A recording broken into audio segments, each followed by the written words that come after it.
comisión por parte de la Asociación Sindical del Personal Académico de la UAP, encargada de elaborar informes de edificios de viviendas de la ciudad de Puebla dañados por el sismo. Ha participado en diversos congresos nacionales e internacionales con diferentes ponencias. Sus últimas publicaciones son Turismo y deterioro del patrimonio cultural, caso Los pueblos mágicos de México, colaboración por el libro impreso Conflictos turísticos, casos y tendencias por la Universidad de Alcalá, España en 2018, la hacienda azucarera de San Nicolás Tolentino en Izúcar de Matamoros, Puebla, un acercamiento a la conservación del patrimonio industrial, colaboración para el libro digital, el patrimonio de la industria mexicana y la arquitectura industrial, por el Comité Mexicano para la Conservación del Patrimonio Industrial AC y la Universidad Autónoma de Chapingo en 2019. Y bueno, pues ya sin más preámbulo, doctor, maestro, ya puede dar inicio a su ponencia. Muchas Eh, gracias. no, muchas gracias, arquitecta. Y bueno, es un placer compartir con ustedes aquello que estamos investigando. Y bueno, pues sin más preámbulo, vamos a iniciar. Saludos a todos, buen día. Espero que esta charla hoy que estamos apenas elaborando, estamos, digamos, incluyéndola ya de manera más precisa, pues nos ayude y les sirva un poquito de algo. Bueno, les comentaba que vamos a platicar un poco acerca de lo que es el convento de San Andrés Calpan, pero sobre todo lo que es el simbolismo y particularmente lo que tiene que ver con el atrio y lo que tiene que ver con las capillas posas y todo ese concepto arquitectónico que está antes de llegar a lo que sería el claustro, antes de llegar a lo que sería el templo. Y bueno, yo hace un rato lo comentaba ya de manera, digamos, extraoficial, con no recuerdo el nombre del maestro con el que comentaba, o doctor con el que comentaba yo, y él me decía que lo del Acre es muy rico, y me decía, por ejemplo, que las capillas posas son muy ricas en su arquitectura, comentábamos muy breve que la Cruz Atral también es muy rica en su concepto, no sé, arquitectónico. Y efectivamente así es, ¿no? Hoy encontramos muchos libros que hablan sobre todo del aspecto formal, arquitectónico de los edificios que comprende el conjunto conventual. Hacen especial énfasis en lo que es el claustro, hacen especial énfasis en lo que es el templo, las capillas posas, y la describen de manera muy detallada y muy precisa, ¿no? Desde el punto de vista del sistema constructivo, de los materiales, de los elementos arquitectónicos, y todo me parece excelente, pero yo siempre, bueno, en esta postura que yo he tomado con relación, junto con otros maestros que hemos tomado con relación a la arquitectura virreinal, es que pareciera ser que todo lo que gira en torno a la arquitectura colonial es obra y gracia de los españoles, ¿no? Y me parece que hay que darle algún mérito, hay que darle algún crédito a los indios, ¿no? Finalmente, quien dirigió pues fueron los españoles, pero quien construyó fueron los indios, quien le impusieron aquella sensibilidad a la obra fueron los indios. Entonces me parece un tanto egoísta siempre centrarnos en reconocer solamente al espacio arquitectónico como obra de los españoles, ¿no? E incluso por ahí arquitectura virreinal, arquitectura colonial, ¿no? Obviamente hoy hay otras posturas de la arquitectura cuando hablan de que debe ser una arquitectura indocristiana, sincrética, ¿no? Este, donde ya de alguna manera se le toma mayor participación al indio y ya se le da un poco más de crédito en su participación en esta arquitectura. Entonces yo creo que partiendo de la semiótica, dice la semiótica que todas las expresiones culturales son un conjunto de signos, ¿sí? Y por ahí Humberto Eco lo toca de manera muy precisa cuando habla de los signos de la arquitectura y bueno, todo esto que tiene que ver. Entonces, a partir de ese concepto, considerando que todo lo producido por el ser humano, por la cultura, es un conjunto de signos. Entonces partimos de eso y decimos, bueno, pues un signo tiene un significante y un significado, ¿no? Y esto lo traducimos a la arquitectura y decimos, bueno, la arquitectura es obviamente, todos lo sabemos, los que andamos en esto de la arquitectura, que la arquitectura tiene un significado y un significante, pero a lo mejor a veces solamente vemos lo que es el significante y no el significado, ¿no?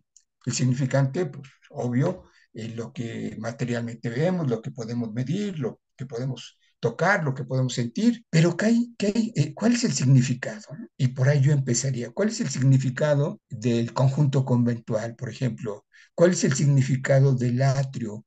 ¿Cuál es el significado de la cruz atrial? ¿Cuál es el significado de las capillas posas? Y seguramente todos vamos a decir, bueno, pues el significado es netamente espiritual, es netamente religioso, tiene que ver con la cristianización, tiene que ver con la conversión del indio al cristianismo, tiene que ver con la evangelización, y efectivamente así es, ¿no? Pero yo diría, eso sería el significante, ¿no?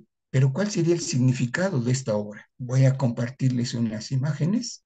¿Si alcanzan a ver la imagen? ¿Comparto la imagen? Arqui tiene que compartir su pantalla A para ver que si... la podamos ver. Ok, déjeme ver. Sí. Entonces, y bueno, ¿dónde está acá compartir? Dice acá, Abajo, ¿dónde dice? abajo, En la parte de abajo, abajo. al lado de donde dice chat, Ah, pero está una dice flechita, ¿no? Donde Ajá, dice, en verde. exactamente. dice Así es, compartir pantalla. así es. Ujú.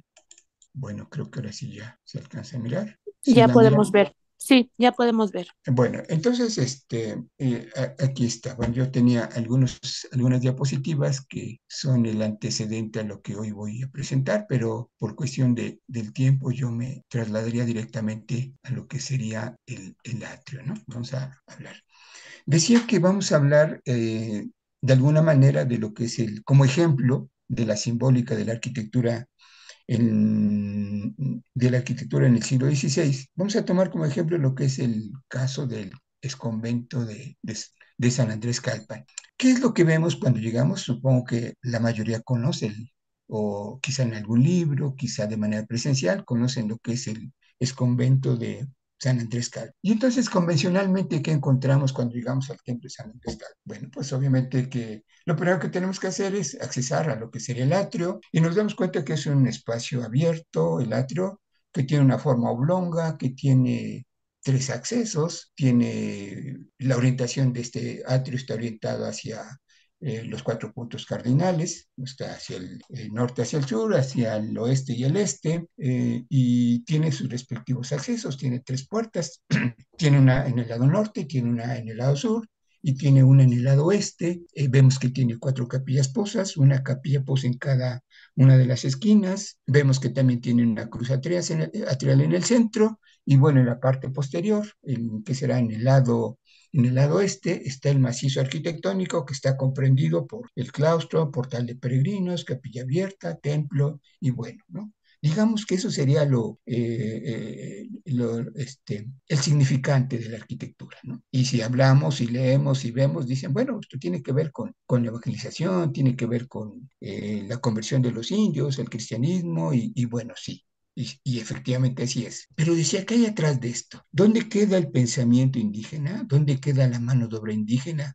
¿Dónde queda ese aspecto creativo del indio? Si es que podemos encontrarlo en el atrio. Y parece ser que sí. Parece ser que sí. Parece ser que desde el concepto volumétrico espacial de emplazamiento del atrio hay algo que no vemos y que de alguna manera responde a ese aspecto de la cosmovisión que tenían los pueblos mesoamericanos con relación al mundo. En los pueblos mesoamericanos, con relación al mundo, con relación a la Tierra, ellos pensaban que la Tierra redonda, que la Tierra, ¿sí? La superficie terrestre, era un cuadrángulo, precisamente. Imagínense si es coincidencia o si hay algo de esto en el concepto espacial del atrio. En la cosmogonía, en la visión del universo, los pueblos mesoamericanos en su religión pensaban que el universo, que la Tierra, que el mundo era pues una superficie rectangular y que estaba rodeada por agua, ¿sí? Y que en cada esquina había un árbol que era el árbol de la vida que sostenía el cielo y que el centro precisamente de ese cuadrángulo era el ombligo del mundo y que era el punto de referencia entre la unión del cielo y la tierra. Uno lo ve quizás aisladamente,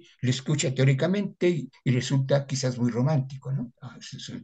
Así lo veía la cosmogonía indígena, la tierra cuadrada, oblonga, rodeada por agua, eh, orientada hacia los cuatro puntos cardinales, norte, sur, este y oeste, y en las cuatro esquinas había cuatro árboles que sostenían el cielo y que eran los árboles de la vida. Y cuando nosotros nos ponemos a pensar en esa forma, algo se nos viene a mente, decimos, esto se parece a algo, esto se parece al atrio, ¿no? Al atrio colonial. Entonces parece ser que en el atrio colonial no solamente está el pensamiento cristiano, sino también está el pensamiento de la religión mesoamericana, ¿sí? Y desde el concepto del espacio mismo. Y entonces dices, bueno, pues cuando nosotros vemos este concepto de la tierra que tienen los pueblos mesoamericanos, de este cuadrángulo, esta forma oblonga que tiene las cuatro esquinas remarcadas y que tiene el centro como punto central y como ombligo del universo, pues nos recuerda a un símbolo prehispánico que se llama quincunce, ¿no? Y ese símbolo prehispánico llamado quincunce, pues es precisamente esto, encierra todo el pensamiento del universo, de los 5 puntos esenciales del universo, ¿no?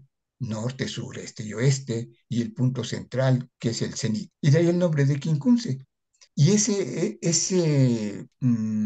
quincunce, digamos, que hace referencia a 5 puntos, aparece representado en múltiples formas en diferentes pueblos mesoamericanos, ¿no?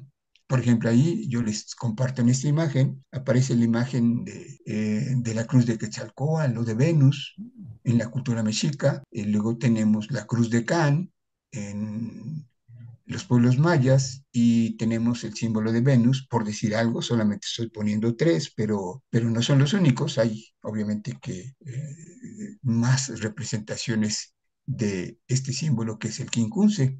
Y entonces, si nosotros miramos esta representación simbólica del quincunce, seguramente nos va a recordar ese emplazamiento, el emplazamiento que nos da el atrio, ¿no? Y también es importante recordar que la cruz atrial que estaba en el centro del atrio, ¿sí? Siempre aparece en una base de 8 lados. Lo mismo sucede con la fuente, ¿no? La fuente que muchas veces aparece al interior del claustro de los conventos, tiene 8 lados. Y lo mismo aparece con la cúpula, ¿no? Muchos templos tienen una cúpula de 8 lados y entonces, pues dice, ¿esto resulta casual o no resulta casual, ¿no? Fuentes ochavadas, bases de cruces atriales ochavadas, cúpulas con su tambor ochavado, ¿no? Entonces, ¿qué es lo que encierra esto? Pues es parte del concepto de la cosmogonía mesoamericana.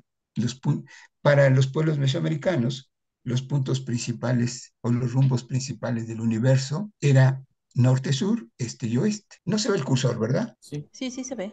¿Sí se ve? Ah, bueno. Sí. Entonces, por ejemplo, si nosotros vemos, por ejemplo, acá la imagen del centro, pues tendríamos que forma una cruz, ¿no? Forma una cruz, pero esta es la cruz mesoamericana, no es precisamente la cruz de Cristo. Forma una cruz y de este lado, pues aquí estaría el lado este, aquí estaría el lado oeste, aquí estaría el lado norte, aquí estaría el lado sur, y en el centro, pues estaría para la cultura mesoamericana estaría el centro del universo, el centro, el ombligo del mundo, ¿no?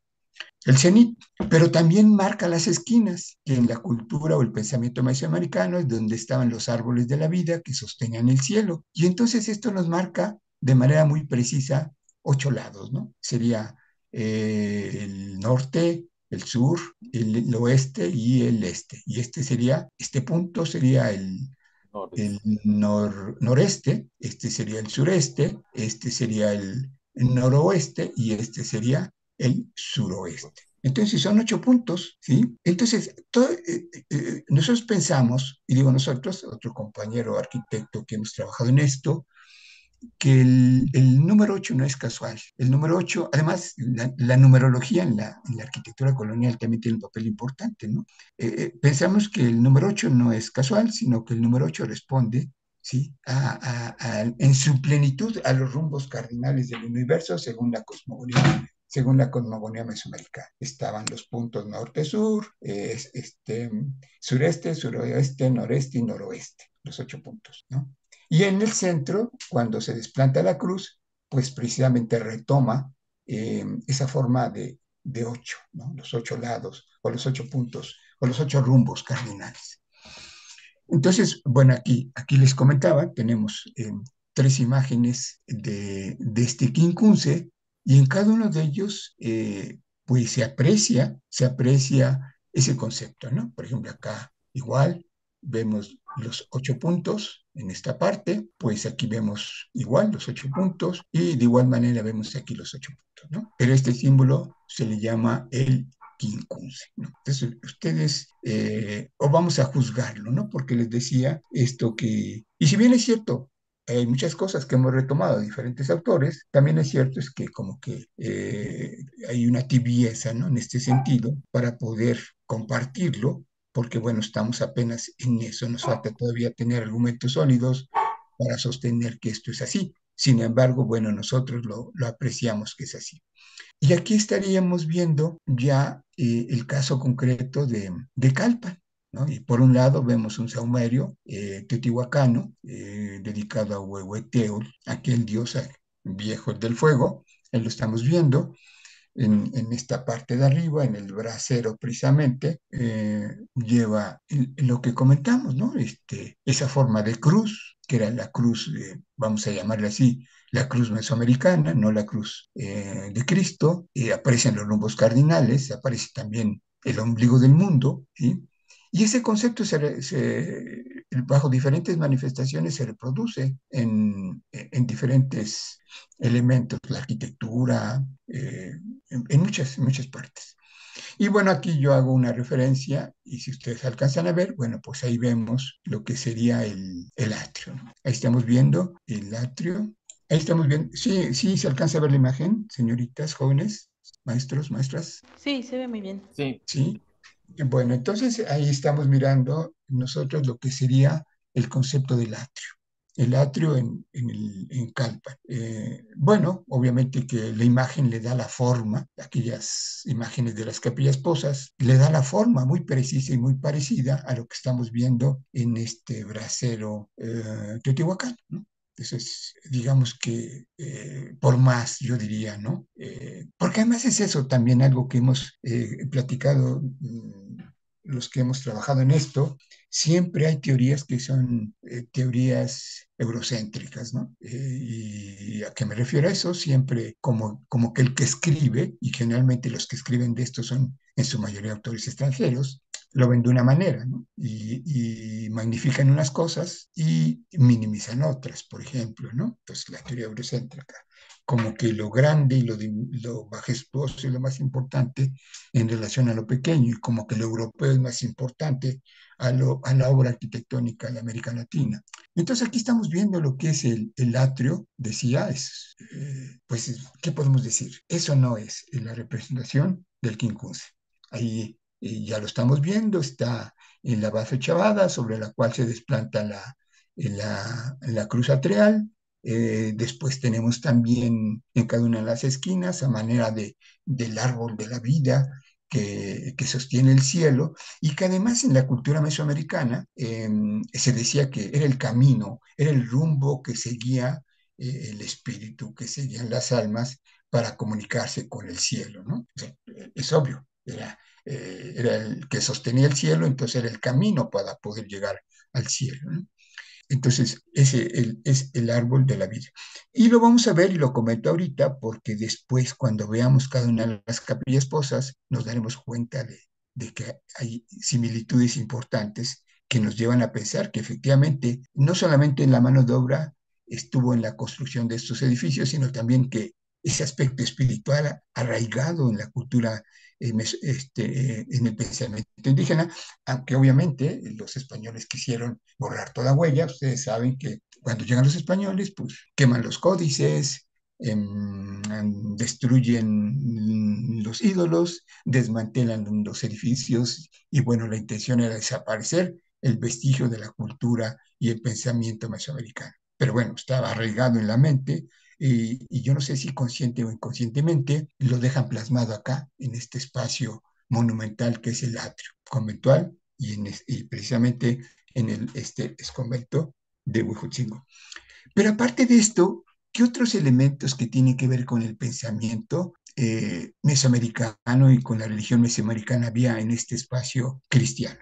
En la cultura maya era muy común que en las grandes explanadas se colocaran las estelas, ¿no? Había estelas monumentales, estelas que tenían conocimientos astronómicos, que tenían conocimientos religiosos, conocimientos matemáticos y bueno, estaban ahí abiertos al escrutinio, digamos, del indio, al conocimiento del indio, porque el indio, pues obviamente su culto lo hacía en el espacio abierto, lo hacía pues en áreas abiertas, y entonces no había una restricción para que el indio pudiera tener contacto directo con esa forma de hacerle llegar el conocimiento, el pensamiento, la religión, en fin, en las estelas. Y bueno, a manera de eso, pensaríamos que la cruz atrial es eso mismo o es algo que tiene que ver con eso, ¿no? En lugar de la plaza abierta prehispánica, se sustituye por el atrio. En lugar del árbol de la vida, se sustituye por las capillas abiertas, de las capillas posas. En lugar de las estelas, se coloca la cruz atrial, ¿no? Y se viene dando ese sincretismo religioso, pero que predomina el pensamiento, pero que más bien se señala más el aura española que el pensamiento indígena mesoamericano. Y bueno, pues ahí tenemos, entonces sería ese otro concepto que me parece interesante rescatar, ¿no? Ese concepto de las estelas llenas de símbolos, conocimientos, hincadas en lugares estratégicos de la plaza, y sucede lo mismo con el atrio, esta enorme cruz de piedra llena de símbolos cristológicos, llena de anagramas, lleno de símbolos pasionarios, a la par o a la semejanza de las estelas mayas, ¿no? Y bueno, decimos, bueno, pues sí está bien, ¿no? Pero ¿será casual eso también? Pudiera ser casual. Pero veamos otro concepto también que gira en la mente de los pueblos mesoamericanos. En los pueblos mesoamericanos, los cerros pues también tenían un carácter sagrado los cerros. Los cerros tienen mucho que ver en la cultura mesoamericana. Los cerros junto con las cuevas tienen mucho que ver con la cultura mesoamericana. Y uno dice, bueno, a ver, como por ejemplo, ¿dónde, no? El cerro de Chapultepec era un cerro que tenía cuestiones míticas, religiosas en los pueblos de, de la cuenca del lago de Texcoco, por ejemplo. O, por ejemplo, aquella leyenda de traición que se da entre la Coatlico y la Koyosowski, ¿no? Finalmente la Koyosowski es degollada y es arrojada desde el cerro de Coatepec, y en el trayecto de esa bajada del cerro de Coatepec, esta Koyosowski se fue desmembrando hasta terminar como hoy la vemos, ¿no? Allí había una postura importante, había que recalcar eso que se decía, que la importancia que tenía el cerro de Coatepec, la importancia que tenía el cerro de Chapultepec. Pero también, aquella tira de la peregrinación o Códice Boturini, compuesto por 22 láminas que nos hablan del peregrinar de los mexicas desde Aztlán hasta la Gran Tenochtitlán, ¿sí? En una de esas láminas se marca claramente cómo en una cueva y un cerro está Huitzilopochtli, ¿no? Lo toman y lo llevan a cuestas hasta que llegan al lugar indicado. Entonces el cerro era importante, ¿no? Para algunos autores dicen incluso que los cerros fueron la fuente de inspiración de los basamentos piramidales, ¿no? Y que incluso al interior de muchos basamentos piramidales, el núcleo de los basamentos piramidales semejan un montículo que sigue el amontonamiento natural o la forma y la inclinación natural de ese amontonamiento, ¿no? Entonces, algo tenía de importancia los cerros para la cultura mesoamericana, ¿no? Y es más, bueno, también las cuevas que forman parte de los cerros eran el lugar de entrada al inframundo, ¿no? Dice que en Teotihuacán, cuando se crea la nueva vida, el quinto sol, los dioses llegan a una cueva, se desangran ante los huesos de los muertos, y entonces la vida nuevamente aparece. Entonces hay mucho que ver con esto de los cerros. Y la pregunta que yo haría o me haría para platicar con ustedes, y ese concepto del cerro se puede manifestar acá en el atrio o puede quedar plasmado en los conjuntos conventuales, y yo les diría, pues desde nuestro punto de vista, sí. Me parece que las capillas posas no son otra cosa más que la representación simbólica de la cueva y el cerro. Y y bueno, incluso tan es así que cuando nosotros vemos Calpan y vemos la cubierta piramidal que asemeja un cerro, y uno lo relaciona y nuevamente lo relaciona con este sincretismo religioso, y uno se da cuenta que en la cúspide de las capillas posas está la cruz, ya ahora sí la cruz de Cristo. Y en una de sus caras, este chapitel o esta cubierta de las capillas posas tiene una canilla, tiene una calavera, ¿no? Entonces, hay esa relación, esa reciprocidad, ¿no? Se empieza a ver esa reciprocidad entre el pensamiento mesoamericano y el pensamiento cristiano, o se funde y se da ese sincretismo, ¿no? Entendiendo como sincretismo aquella fusión de dos pensamientos totalmente opuestos que mediante algún hilo de coincidencia llegan a formar la unidad. Entonces, ¿qué es lo que pasa con esta cubierta de las capillas posas? Bueno, esta cubierta de las capillas posas pues tiene una cruz y en una de sus caras tiene una canilla, y entonces hay una asociación entre lo que pasa con el cerro prehispánico o el concepto del cerro en Mesoamérica y lo que pasa con el concepto del cerro en el Oriente, ¿no? Jesús fue crucificado, pues sí, en un cerro, el cerro de las calaveras, ¿no? El Gólgota. Y así pasa, así pasa con esto que estamos viendo aquí en estas capillas que estamos viendo acá. Entonces, es lo que se decía o que nosotros pensamos, obviamente, insisto, retomando algunas investigaciones ya hechas por diferentes autores, pero bueno, lo platico, lo extendemos para que al final lo platiquemos, porque me parece que esto es muy enriquecedor.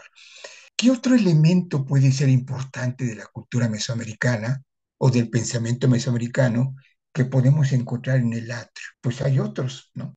Por ejemplo, hay otro símbolo prehispánicos que es el chalchihuite, y que es, por ejemplo, el que estamos viendo acá también, en estos aretes que tiene este huehueteol en este brasero saumerio.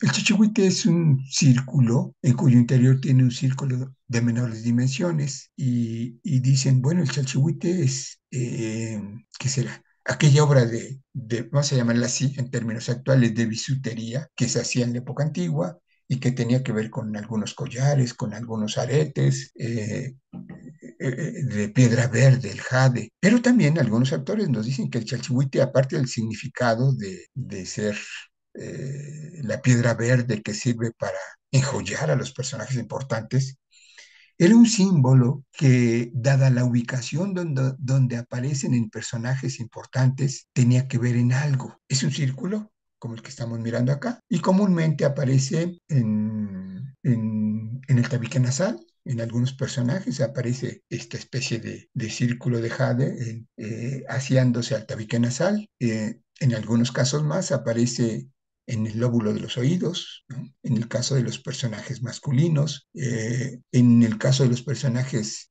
femeninos, incluso aparece en el busto ese símbolo, y entonces dicen, bueno, es que este símbolo no solamente era para representar la orfebrería mesoamericana, sino también tenía otro significado, ¿sí? Lo tiene Tlaloc, ¿sí? Lo tiene también Tonatiuh, ¿sí? Ese círculo pequeño como el que estamos viendo acá. Y entonces algunos autores nos dicen, es que ese símbolo representa el autosacrificio, ¿sí? Ese símbolo representa el lugar por donde brota el líquido sagrado, el líquido precioso, ¿no? El lugar por donde brota lo más importante para mantener la vida en la época mesoamericana, el agua, ¿no? El agua y la sangre. Y entonces este símbolo se convierte muy valioso también en este espacio del atrio, pero directamente ya no sobre el espacio mismo, sino sobre la representación iconográfica que aparece en los paramentos de las capillas posas, y también aparece como un elemento representativo de la cruz atrial, ¿no? Este chalchihuite aparece, ¿no? En los brazos de la cruz, aparece en los brazos laterales y aparece en el brazo inferior, este símbolo, ¿sí? Y dicen, ¿este símbolo qué era? ¿O para qué era este símbolo? ¿O qué significa esto? Bueno, pues recordemos que también en esta primera etapa de la religión cristiana, y sobre todo en estos conventos del siglo XVI, no se representaba la figura completa de Jesucristo, porque representar la figura completa de Jesucristo sacrificado, golpeado, pues implicaría que estaban de alguna manera avalando aquello que ellos querían desterrar de los pueblos americanos. Entonces no aparece, ¿no? En esta cruz atrial no aparece, o en las cruces atriales no aparece el cuerpo de Cristo, sino aparecen elementos que se asocian con la vida, pasión y muerte de Jesucristo, ¿no? Y ahí casualmente aparece de manera muy precisa lo que es este símbolo chalchihuite, y casualmente también aparece de este símbolo brotando una serie de gotas que podrían ser precisamente la preciosa sangre de Cristo, el líquido de la vida, ¿no?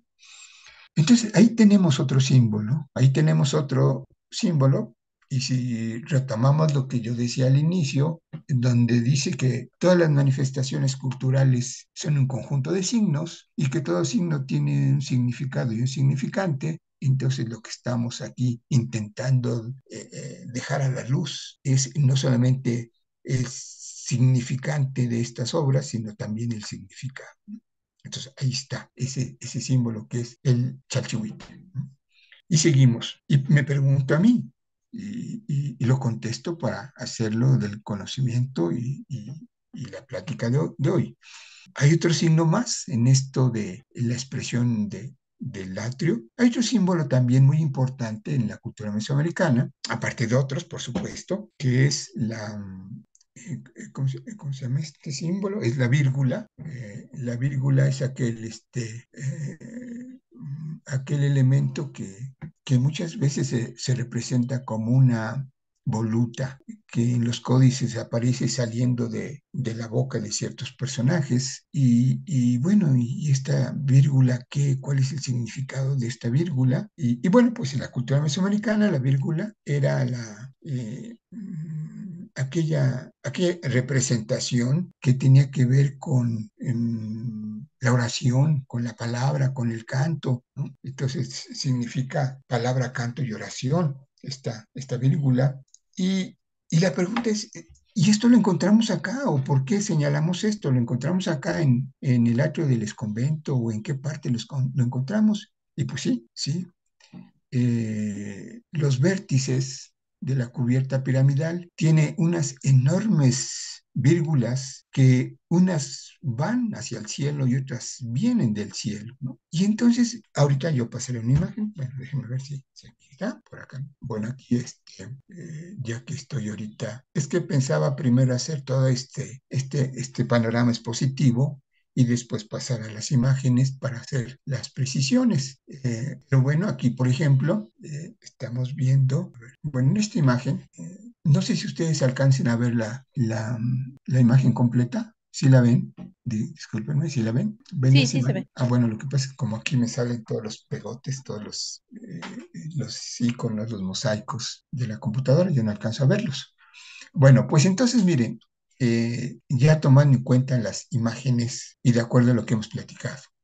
Bueno, en la primera imagen estamos viendo, es una de las 22 láminas que comprende el Códice Boturini de la tira de la peregrinación. Estamos viendo ahí una imagen en un cuadro que habla del año 1 caña, pero ese símbolo que estamos viendo ahí también es, si lo alcanzan ustedes a apreciar con detalle, es precisamente el chalchihuite. Es un círculo en cuyo interior tiene un círculo de menor tamaño.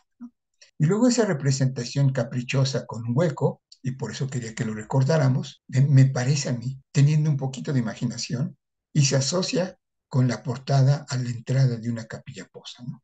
Entonces ahí está, ese es el cerro, esa es la representación simbólica del cerro, ¿sí? En la cultura mesoamericana y sobre todo en la tira de la peregrinación, en una de las 22 láminas que comprende este Códice Boturini o llamado tira de la peregrinación.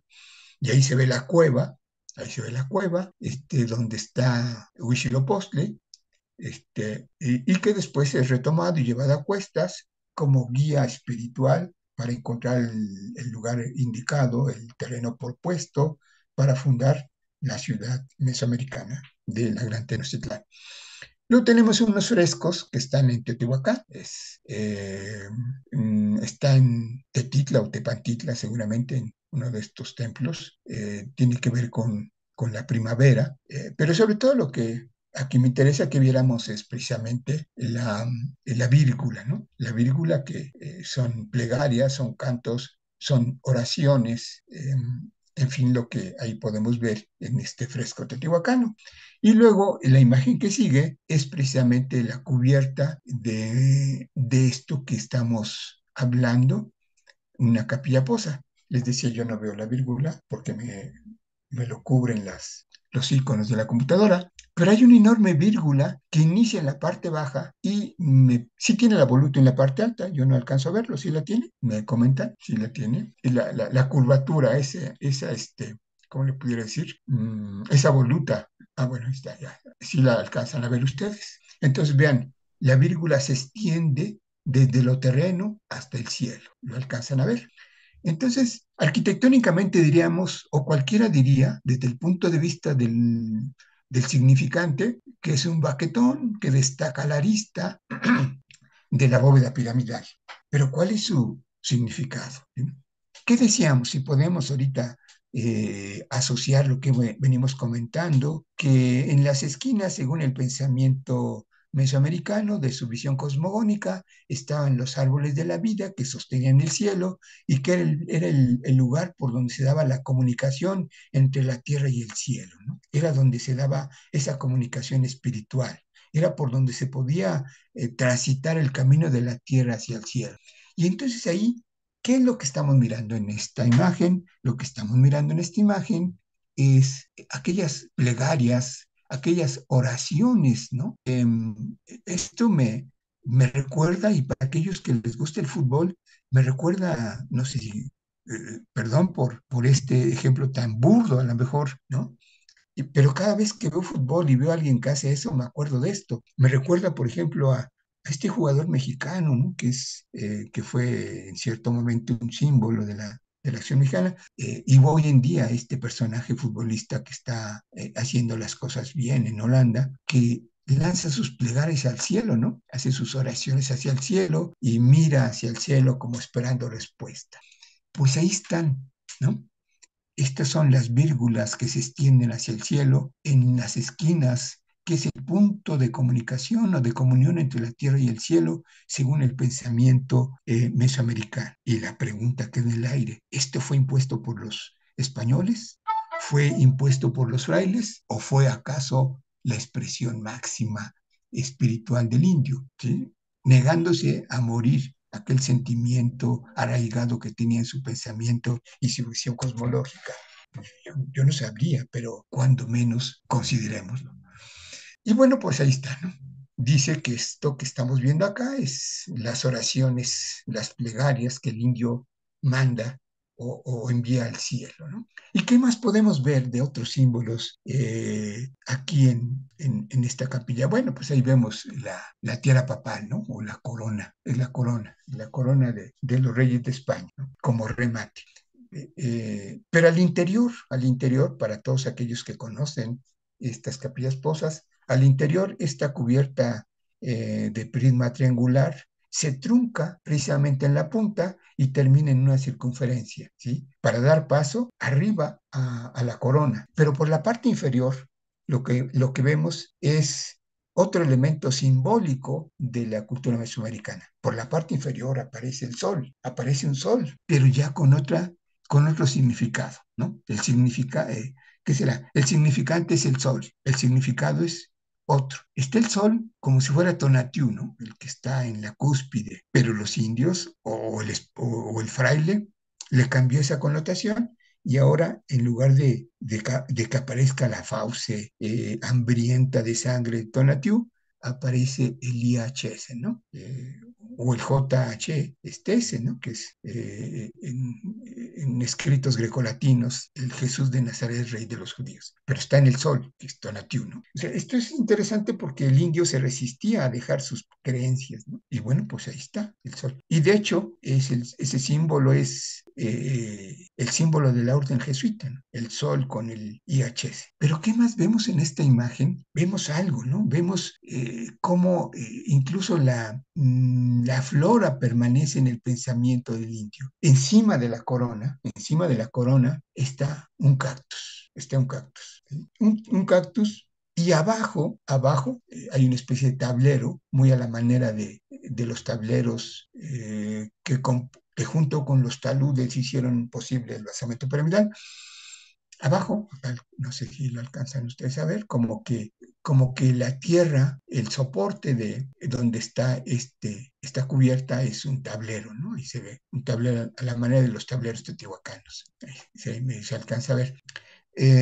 Bueno, en el paramento no se alcanza a ver por cuestión de la imagen, pero aquí está la calaverita, ¿no? La calavera, la canilla, que hace ver que pues este es el cerro de la calavera, ¿no? Entonces yo diría, la arquitectura de los conjuntos conventuales es una arquitectura producto de, pues a lo mejor de un sincretismo, ¿no? Dicen algunos, quizás los más optimistas, dicen, es un sincretismo donde dos pensamientos totalmente opuestos se complementan y forman la unidad, ¿sí? Pero yo también pensaría que es el desorden espiritual que en ese momento se mantenía latente en el indio, ¿no? De repente le cambian a sus dioses, pero en su mente sigue prevaleciendo el pensamiento prehispánico. De repente para mantenerse libre y para mantenerse con vida quizás era importante aceptar la comunión, el bautizo, y entonces su pensamiento está totalmente confundido y entonces hace una mezcla de elementos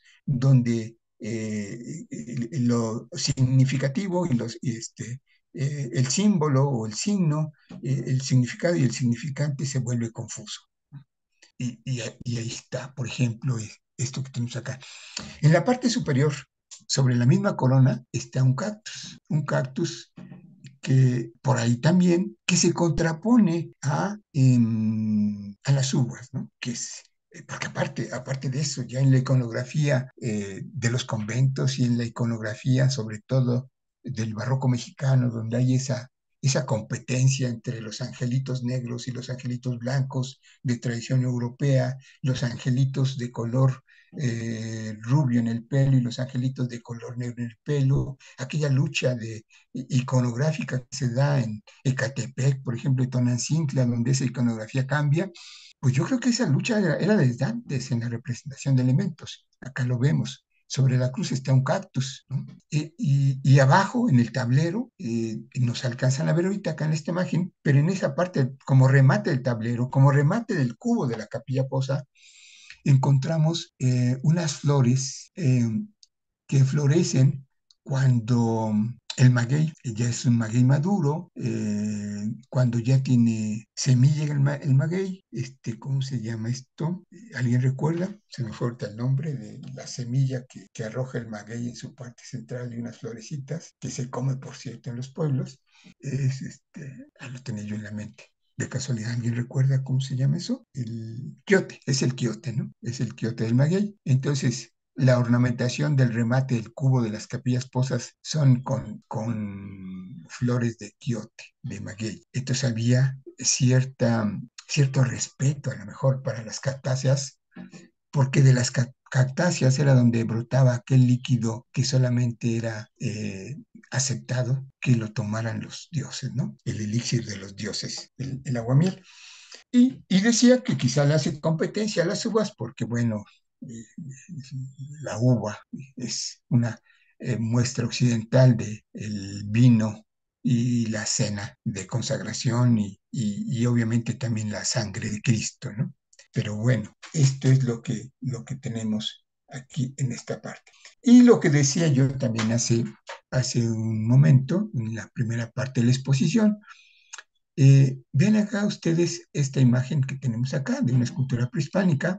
Aquí está el chalchihuite, aquí lo tenemos.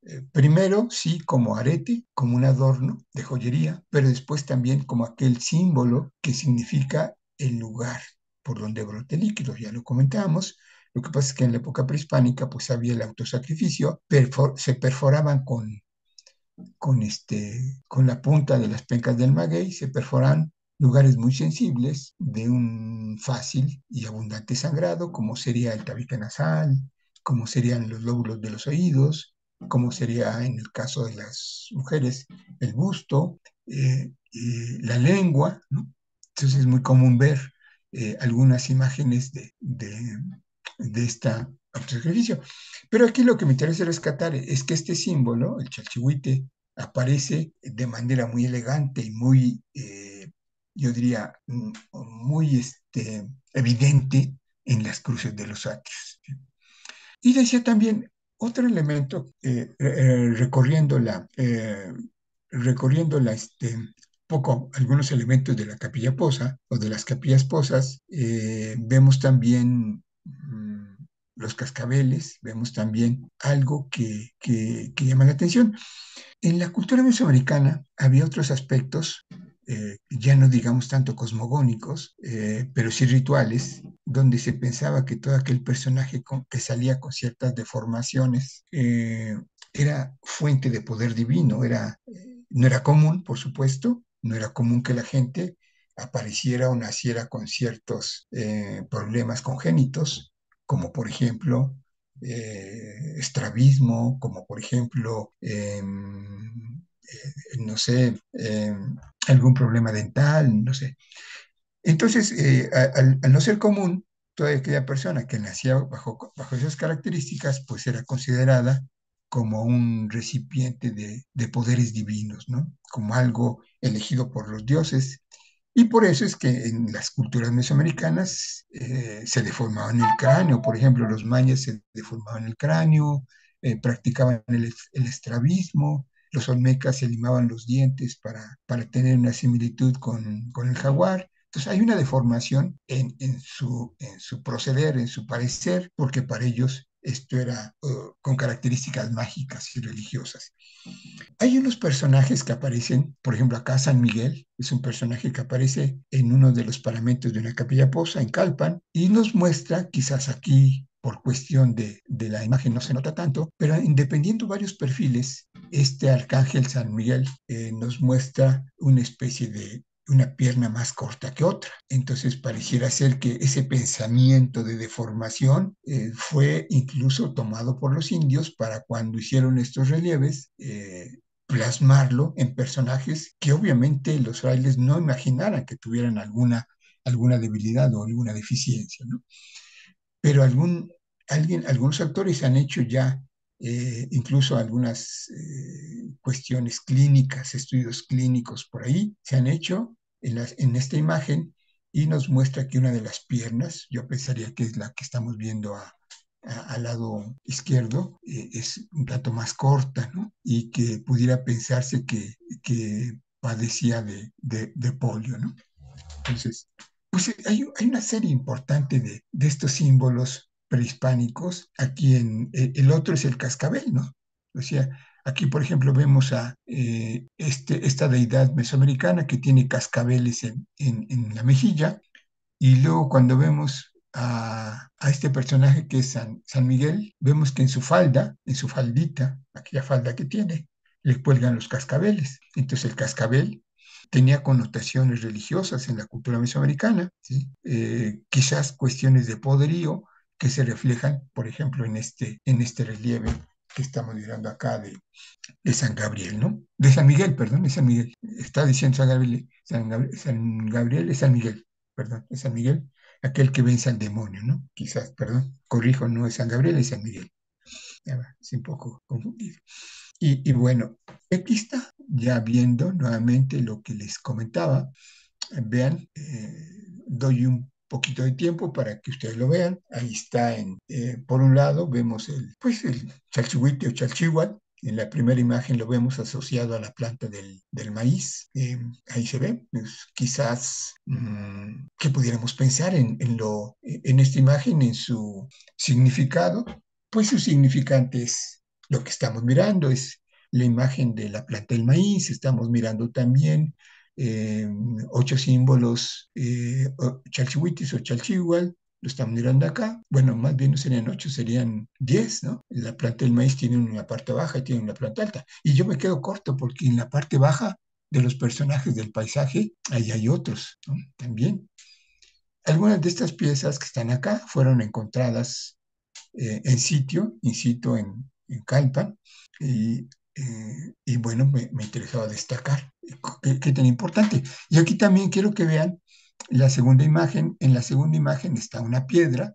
eh, esta piedra, no recuerdo bien, esta no es de Calpan, me parece que fue encontrada en la catedral, creo, de la Ciudad de México. No tengo el dato preciso, no se confíen de lo que de esta pieza estoy diciendo, pero si ustedes se dan cuenta, es lo que comentamos, era el concepto que se tenía del universo, de la cultura mesoamericana. Es un cuadrángulo, lo estamos viendo ahí, y en cada esquina está un chalchihuite, y en el centro está el ombligo del mundo. Ahí está, es esto. Y en la imagen que vemos en el costado derecho, están las... ¿Cómo le hago para quitarme? Ah, bueno, ya está. Bueno, en la imagen que estamos viendo en el lado derecho, lo que estamos mirando es un coro angélico que tiene una especie de cartela que la abre ante el pueblo, la abre ante el indio, porque esto está en una capilla posa que mira hacia el atrio, la extiende y deja caer o muestra sin enfado alguno un símbolo que es el símbolo de la orden franciscana. Ustedes lo pueden ver ahí. Perdón, si ven la imagen, estoy en comunicación con ustedes porque escucho tanto silencio que no sé si están o no están. Sí, sí se ve la imagen. ¿Sí? Ok, gracias. Entonces, ¿qué es lo que vemos acá en esta imagen? Bueno, vemos un coro angélico que tiene una cartela que le extiende y que desenfadadamente deja ver lo que hay al interior de esta cartela, el símbolo de la orden franciscana. ¿Y cuál es ese símbolo de la orden franciscana? 4 chalchihuites, yo diría 5, a lo mejor uno extendido, deformado, con una especie ¿qué será? De burbujas, no sé cómo llamarle, que salen, que caen de esto, no sé si vean el cursor, pero ahí tenemos el chalchihuite, 4 chalchihuites, y viene eso que estamos viendo acá, los otros 2 chalchihuites, o chalchihuals, como comúnmente le llaman, como que es más común así chalchihual, para referirse a la figura de donde brota el agua, que es chalchihuite, ¿no? Se asocian las dos, ¿no? Por supuesto. Entonces aquí vemos cómo están las... ¿Por qué son 4? Bueno, 5 con la del centro, más grande. Y los 2 son las laceraciones que sufre Jesús en los brazos cuando es crucificado. Estas 2 son las de los brazos y las 2 de abajo son las de los pies. Y la del centro, pues, es cuando Jesús decía que tenía sed, alguien le acerca con una lanza, un hisopo en la punta de la lanza de vinagre y se lo da de tomar y después lo perfora, ¿no? En un costado. Y eso que estamos viendo acá, pues es la sangre de Cristo. Este es el lugar por donde brota el líquido precioso y entonces en el ámbito cristiano esta es la preciosa sangre de Cristo, ¿no? Lo que tenemos aquí en esta imagen. Pues esto es lo que pasa aquí en este coro angélico, en este que nos mira a la capilla de Poza de Calpan. Hay una numeración, hay una secuencia, obviamente que para hacer el recorrido y tener entendido el simbolismo que encierran las capillas Pozas, hay que tener un recorrido. Ese recorrido de las capillas Pozas se presenta siguiendo las manecillas del reloj, el sentido contrario a las manecillas del reloj. Es decir, la primera capilla Poza y su simbolismo es la que está en el lado noreste, ¿no? Y la segunda es la que está en el lado suroeste, y la tercera es la que está en el lado suroeste, y la cuarta es la que está en el lado sureste, ¿no? Entonces el recorrido que se hace a las capillas Pozas. Esta imagen está en el friso de la capilla noroeste del exconvento de San Andrés Calpan. Bueno, ¿y qué otra cosa tenemos acá? Pues haciendo este recorrido muy, muy rápido, porque pues yo sí les quiero ofrecer un poco una disculpa, esto ha sido muy rapidísimo, porque si no, no nos da tiempo, y yo quería tocar más o menos lo que sucede apenas mínimamente en este atrio de San Andrés Calpan, el corazón, ¿no? Este corazón es un símbolo que aparece mucho en Xochicalco. donde está un águila devorando corazones y se asocian, ¿no? El corazón donde brota la sangre con la venera, que es el agua del bautizo, en fin. Hay una relación, hay un sincretismo entre un elemento y otro que conviene obviamente ir estudiándolos de manera muy particular y que hoy solamente mi intención es dejarlo así, ¿no? Es decir, tocar la idea de ustedes, tocar su manera de ver las cosas para que obviamente eh, hagamos esto más amplio, ¿no? Y se pueda entender. Bueno, pues aquí es otro ejemplo que tenemos de lo que sucede en la simbólica prehispánica, ese simbolismo prehispánico que vamos a encontrar no solamente en la morfología de Calpan, sino en elementos muy particulares que aparecen en cada una de las capillas posas de San Andrés Calpan. Bueno, acá, ¿no? Entonces aquí tenemos lo que comentaba yo también hace un rato, ¿no? La diversidad que tenemos de estelas. Bueno, yo aquí estoy poniendo en la primera, la imagen del centro es la imagen de una estela. Esta es una estela maya. Tiene labrada muchas imágenes, muchos símbolos, y lo comparo pues con esta cruz atrial y lo comparo con esta y acá esta otra estela la comparo con esta. Esta es una estela maya también. Vean ustedes, yo diría, bueno, pues yo me atrevo a pensar que cada quien está en la posibilidad de discrepar, pero yo diría, eh, ¿qué pero podemos poner? O más bien, ¿qué pero pueden poner los estudiosos para dejar a segundo término o para dejar en segundo término? No me refiero a los estudiosos mexicanos, por supuesto, ¿no? Me refiero a los estudiosos de otros países que, repito, el conocimiento sigue siendo un conocimiento donde predominan los conceptos eurocéntricos, ¿no? O sea, y no los conceptos emanados muchas veces del pensamiento y de los estudiosos de México. Entonces aquí estamos viendo, por ejemplo, una cruz, digo, una estela, esta es de la zona maya, y aquí estamos viendo una cruz, la similitud, la semejanza, me parece que es muy importante, salvo que no tiene los brazos laterales, pero la semejanza me parece importante, ¿no? Acá igual tenemos otra estela y la semejanza igual me parece pues innegable, ¿no? Innegable entre una y otra. Y bueno, acá está lo que decíamos también hace un rato. Estas son las imágenes de la importancia del cerro. Aquí, por ejemplo, estamos viendo, si ustedes lo ven, el cerro de Coatepec, ¿no? El cerro de la serpiente y su importancia que tenía para la religión y el sacerdocio mesoamericano, ¿no? El cerro. Y luego acá podemos ver incluso el agua y nuevamente el chalchihual como símbolo de ese líquido que muchas veces lo encontramos en el subsuelo o en el inframundo, ¿no? Aquí tenemos un cerro, que es una pirámide un basamento piramidal que todavía no está explorada o no está totalmente explorado. Y bueno, pues obviamente uno lo ve y dice, pues eso es un cerro. Pero cuando uno ya se da cuenta de que ya ha sido estudiado y que ya ha sido determinado que es un basamento piramidal, entonces pues la impresión también cambia. Y acá en la siguiente imagen, pues lo que vemos es esa, la cubierta y la similitud con el cerro. La cubierta llena de vírgulas, yo diría, de ida y vuelta, de oraciones de ida y vuelta, la oración hacia el cielo, y la oración de regreso, ¿no? Y bueno, está asociado también, como ahí dice, con la lluvia, ¿no? Todo lo que aquí está en el texto, que pues de alguna manera ya lo comentamos, y así es lo que estamos viendo. Aquí nuevamente tenemos las cuevas, y lo otro también, lo que querían hacer ver, ¿no? En la época prehispánica se quería hacer ver que, bueno, en el inframundo vivían los muertos, ¿no?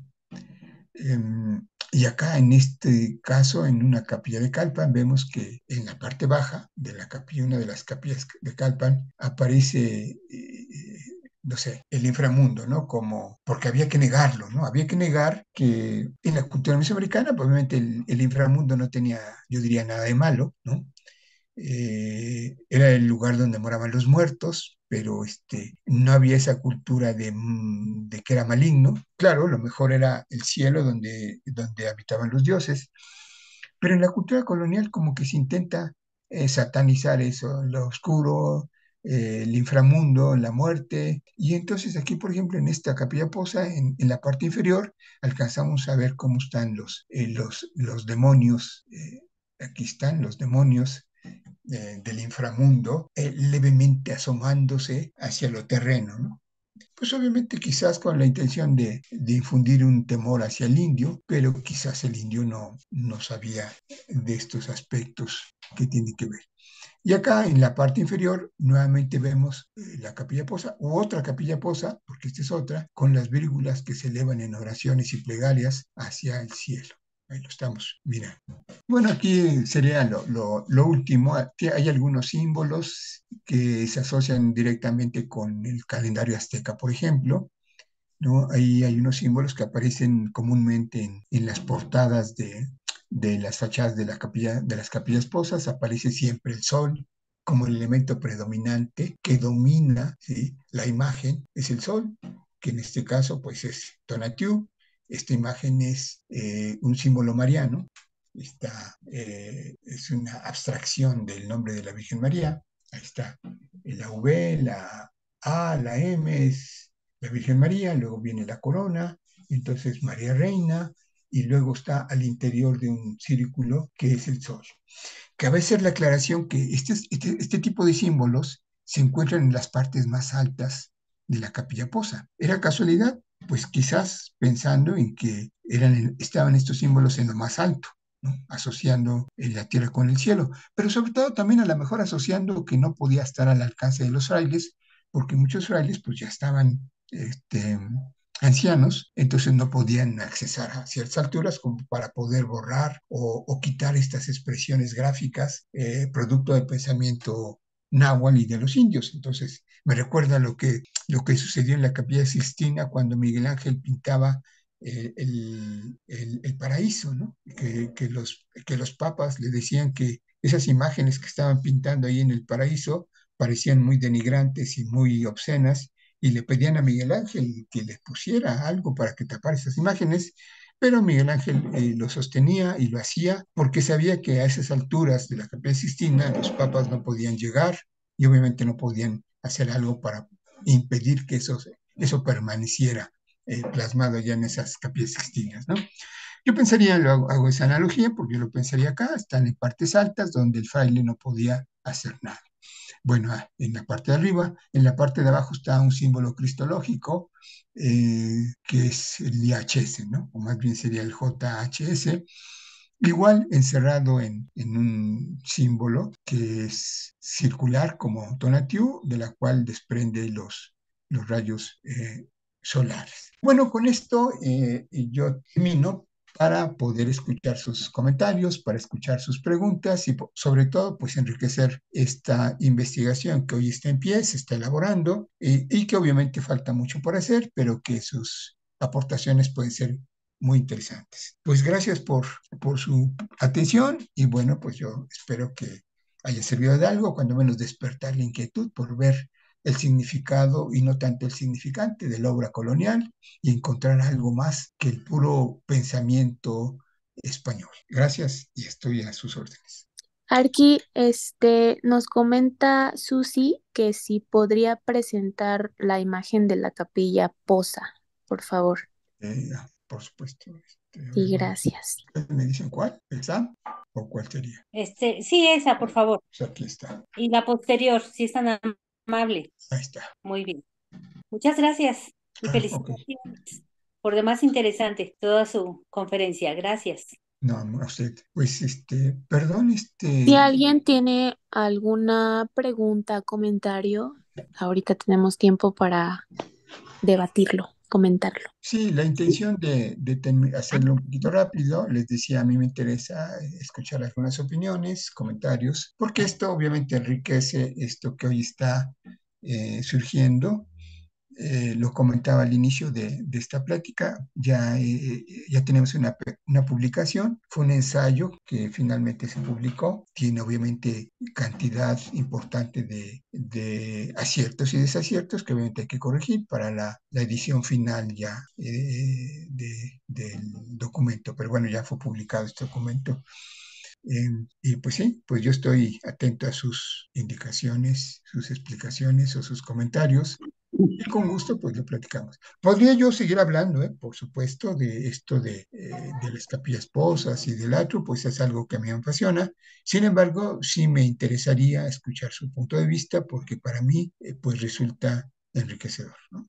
Y obviamente me ayuda o nos ayuda, hablo en términos también de otro compañero, a pues tomar en consideración en mayor medida lo que ustedes nos aportan. Sí, perdón, yo sí quisiera comentar algo.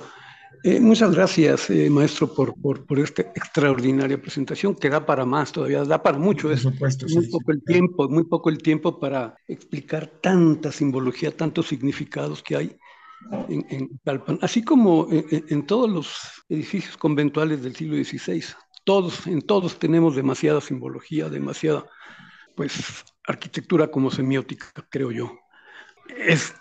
Todos tienen algo. En el caso de los chalchihuites, yo quería comentarle, desde luego que siempre hay aportación de la mano indígena en toda la arquitectura virreinal, pero los chalchihuites que vimos ahorita en esta presentación, todos son exclusivamente el círculo, pero hay muchos otros chalchihuites que la representación es espiral, también hay chalchihuite de esa manera, o no sé si estoy equivocado.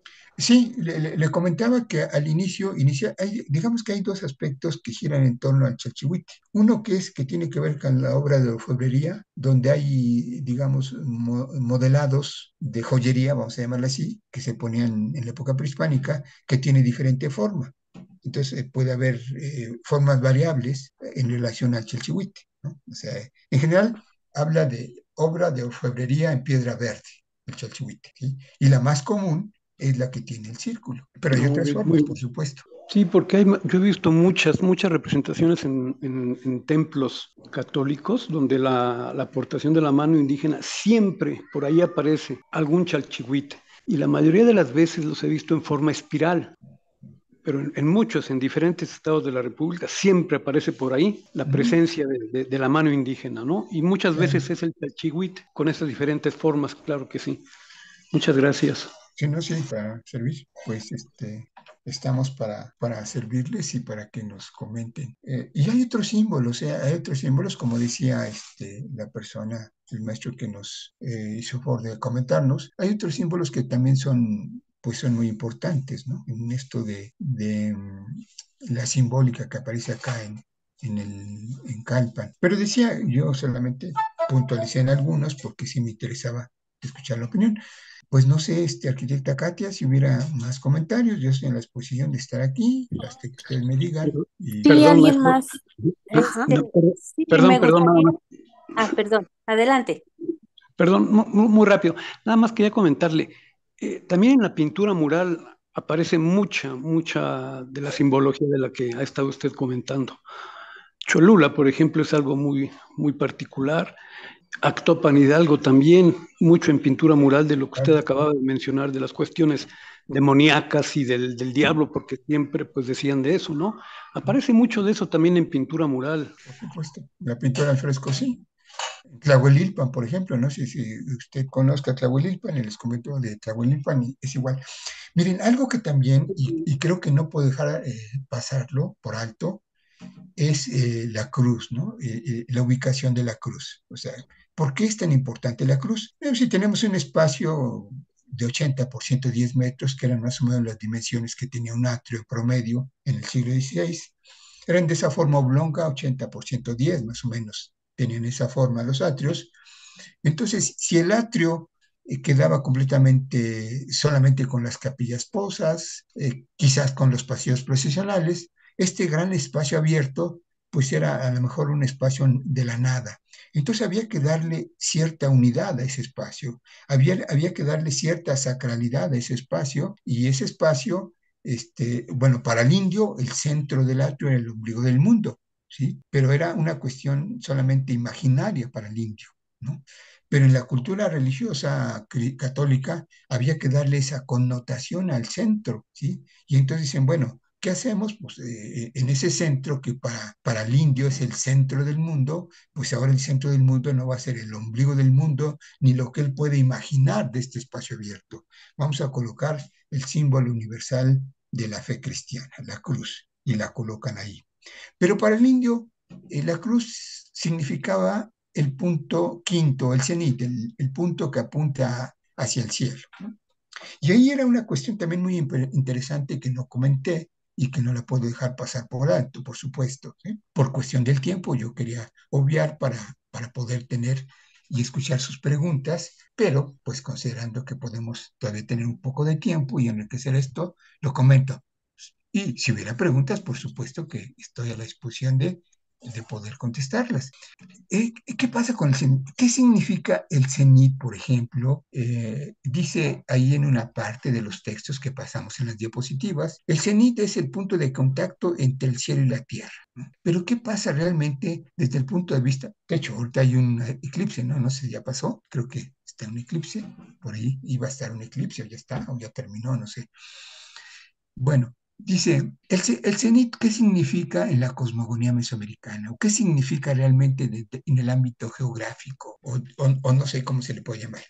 El cenit es cuando el sol, en determinadas épocas del año, ¿sí? No proyecta sombra de los objetos. Es cuando todo se ilumina, cuando todo se llena de luz, ¿sí? Es cuando Tonatiuh se hace presente en este enorme espacio. Es cuando no hay nada que ilumine, no hay nada que deje de iluminar a los objetos de la Tierra. Ese es el aspecto del cenit, ¿no? O sea, y en este caso, en la cultura cristiana católica, el cenit significa el centro y Dios. En la cultura mesoamericana era cuando el sol estaba en su máximo esplendor, cuando bañaba completamente a la tierra de luz, cuando Tonatiuh se hacía presente en todo el ámbito terrestre, ¿no? En todo el universo, ¿no? Ahí estaba, ahí estaba en esta parte. Entonces, algo también sumamente interesante, ¿no? Llega un momento, no es siempre, es en determinadas épocas del año, donde cuando el sol está en el cenit, los objetos no proyectan sombra y entonces hay una iluminación plena en el atrio. Y entonces cuando Tonatiuh hace contacto con la tierra es cuando baja y baña a toda la tierra, a todo el pueblo de la luz, de su luz, porque bueno, Tonatiuh era la luz y por eso requería alimentarlo con sangre para que día a día pudiera volver a salir y seguir su camino. Pero esto se asocia y nos dicen también que Dios es la luz y que Dios, ¿sí? Y que Dios nos da luz y que hay que seguir la luz. Entonces, esa asociación sincrética que se da, ¿no? Entre lo que es el ombligo del mundo en la cultura mesoamericana y el centro de la fe y del mundo que gira en torno al Hijo de Dios, ¿no? Que sería esto en el atrio, que sería también importante comentarlo, ¿sí?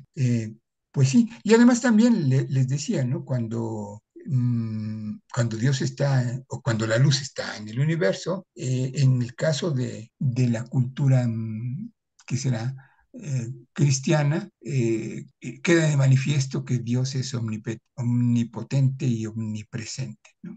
Es lo que todo esto tiene que ver con esta parte de este simbolismo que nos parece es un momento de confusión espiritual, ¿sí? Y que plasma una serie de conceptos que se mezclan, se separan, se unen, se consolidan y nos da algo muy interesante por entender.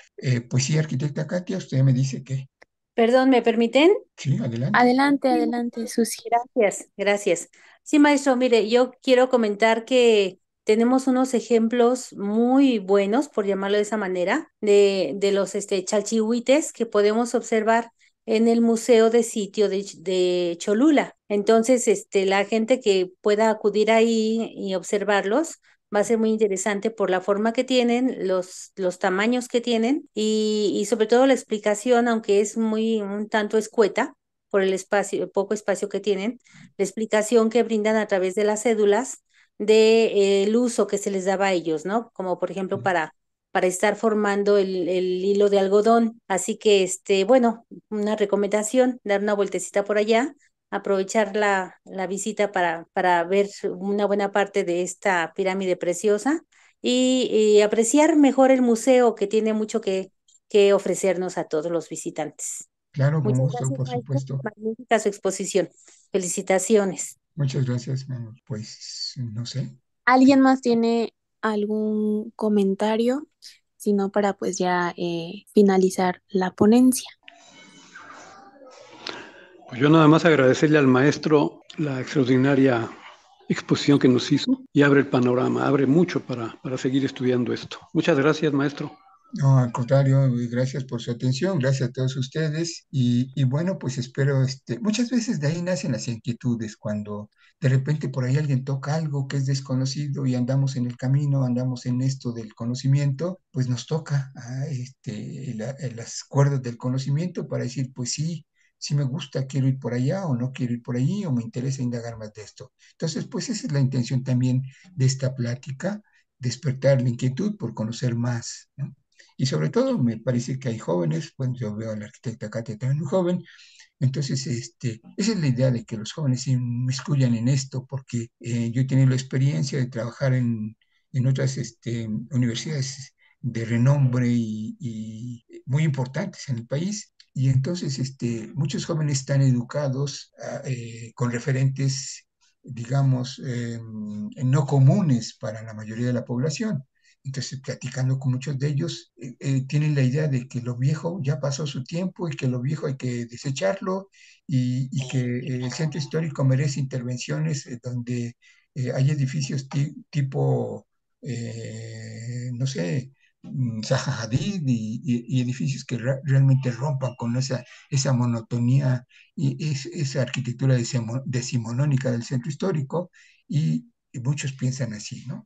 Entonces, generalmente cuando yo dirijo mis pláticas hacia los jóvenes, pues trato de inculcar o influir o incidir para seguir conservando este tipo de arquitectura, sus raíces, su significado, porque pues es parte de la historia, es parte de lo que nos formó, ¿no? Y pues por eso es que la intención era esa. Arquitecta Mónica, digo, ¿qué hacemos? Aquí un último comentario es que Vera Montiel pregunta si existe alguna otra fuente para saber más de esa simbología. Pues hay algunos libros de iconografía, pero particularmente así, no que yo conozca, ¿no? Ok.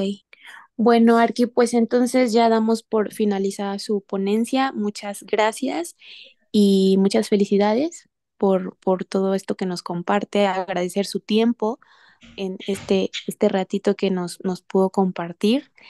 Y pues muchas gracias Pues por todo. gracias a ustedes, gracias por su atención y estamos en el camino y cuando haya la necesidad de platicar nuevamente, con mucho gusto. Gracias, que tengan una buena Muchísimas tarde. gracias. No sé si el doctor Mortimer quiera agregar algo, doctor. Sí, maestro Rubén García, muchas gracias por tan interesante ponencia. Sí se pone uno a reflexionar las coincidencias. Puede uno decir es coincidencia o qué es lo que pasó, pero en la iconografía que se ve de repente dice uno cómo lo sacaron, ¿no? ¿De dónde salió? Le quiero agradecer mucho esta excelente ponencia que nos pone a meditar. No, pues muchas gracias a ustedes. Y le haré llegar su reconocimiento a través de Lucho y agradecerle esta ponencia en este diplomado. Muchas No, gracias. no, a ustedes muchas gracias y estamos en contacto y estamos en la disposición de platicar cuando consideren que sea prudente. Muchas gracias, buenas tardes. Buenas tardes, maestro.